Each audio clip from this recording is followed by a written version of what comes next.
にちは。今回は当時マタンザブローは仮面ライダーになりたい第16話への視聴者の反応をご紹介します。このチャンネルでは最新アニメの視聴者の反応や感想をご紹介しています。みんなの解釈や考察を知るとアニメ視聴の楽しみが増えると思いますので、ぜひ最後までお楽しみください。丹三郎、これは悔しい。現実は厳しいね。ボロ負け会だった。本物には勝てなかったよ。ある意味完全敗北だな。主人公が仲間を助けずライダーごっこに専念するほどの異常者じゃなくてよかった。さすがにそこは理性が残ってた。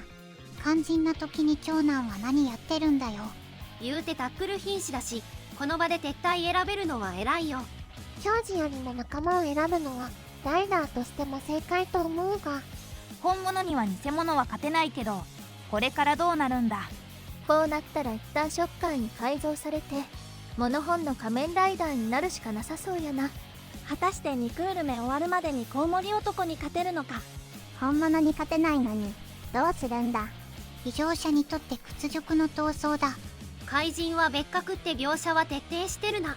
だからこそどうやって倒すんだこれって感情も同時に浮かんでしまうのだけども、今のところ怪人に勝てる戦力がないんだよな。ここからラーメンの人に修行つけてもらったりするのかしら。偽物は本物に勝てない。いや、勝ち負けつく前に撤退しただけになったぞ。少し前までなら改造してくれって言っていただろうな。やっと見たいものが見れて面白くなってきた。やっぱ怪人戦が見たいよ。次回世界中の人間をショッカーにしてやる。全人類ショッカー化計画。世界中の人間をショッカーにしてどうするつもりなんだよショッカーさんは。本物っぽいの見えたような予告。実写かと思った。おい、今本家いたぞ。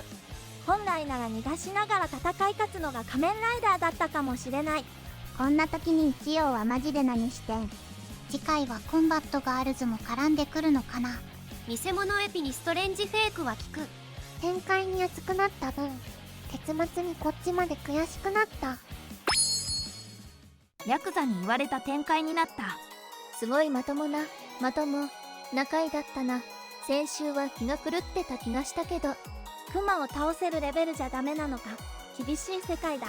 コウモリは身体能力足す空飛べるのがもう勝てる気がしない。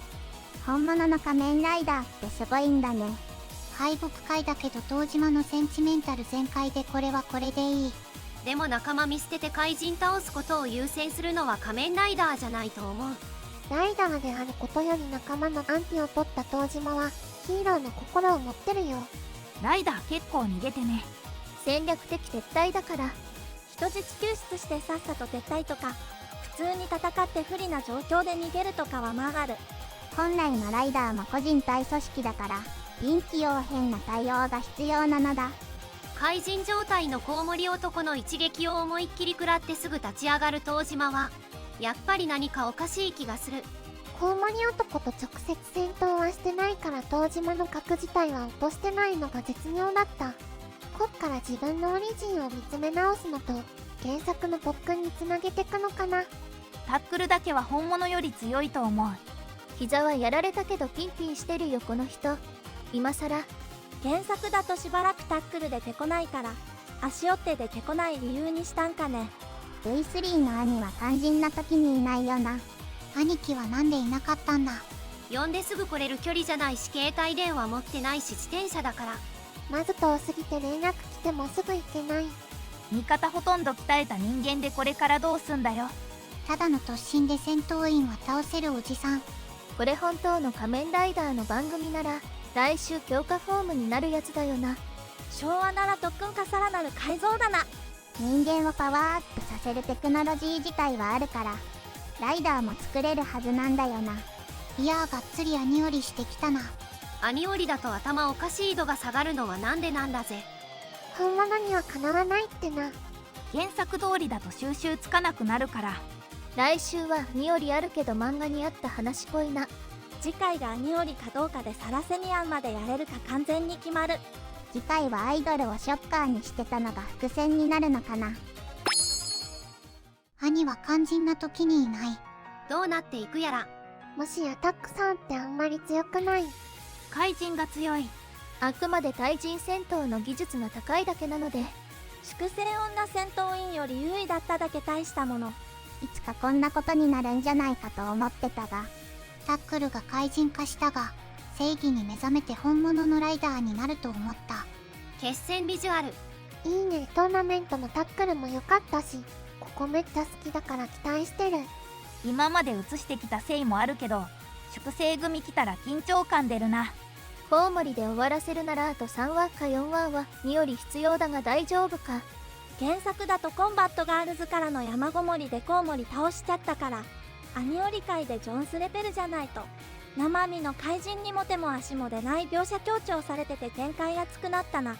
逆になんで生身で雲いなせるんだ。ヤクザの射程3人組が警備の格好をしてたから、アイドルライブのあれやる感じかな。その後ヤクザのあれやって修行編か。コウモリ男編はタックルの出番内のをアニオリで追加して補ってきた感じなのかな。でもそうなると続きやった場合、また似た展開になっちゃうけど、大丈夫なんだろうか。山ごもりからのコウモリリベンジやると、多分サラセニアンさんははいるし、夢三郎との出会いで一気終わるんじゃないかな。コウモリで終わるならもうほぼタックルの原作での出番なんやな。もしかしてサラセニアンゴのパワーアップ回持ってくるんだろうか。それもあるからここで出したんじゃないかな。逆にサラセニアンまではもう無理ってことで。ショッカーいると分かってハッピーになってたおっさんが現実に引き戻されてしまった。戦闘員と怪人との間に差がありすぎる。ヤクザのおっさん屋台で変身してたけど、あれ粛清されないのか。そもそも洗脳してないからね。怪人一体でも厄介なのに、仮に雲とコウモリが2人で来たらこれ終わりだよね。よく去る作品だし、そのうち怪人と互角に戦うやつ出てくるんだろう。トラマスターが怪人と戦いたがってるからな。先週はマイラブコメ会だったのにほろ苦い敗北会か。先週のアイドルもあれで終わりじゃなさそうだし、また出るんだろうな。コウモリ編と順番入れ替えとアニオリかな。わざわざ入れてきたってことは何かあるんだろうな。告白もなかったし。今回登場人物が正常すぎてすごく変。湯島来た時分かったって思ったけど甘かったぜ。明らかに怪人との間に越えられない壁があるんだよな。怪人はまだまだ別格だからね。現状だと東島と一葉が揃ってないと打撃を通しきれん。対処カー用の兵器作ってくれるおじさんでアニメにもいれば、超最近のキャラだけど、あのおっさんがエアマスター2人の次くらいにファンタジーなミラクル存在だよ。エンドカードかっけー。熱いライダーパンチ。相変わらず迫力ある演歌やな。最後までご視聴いただきありがとうございました。皆さんのご感想や注目ポイント、考察などありましたらコメントで教えていただけると嬉しいです。このチャンネルでは最新アニメの視聴者の反応や感想をご紹介しています。ぜひチャンネル登録とグッドボタンをよろしくお願いします。それではまた次回の動画でお会いしましょう。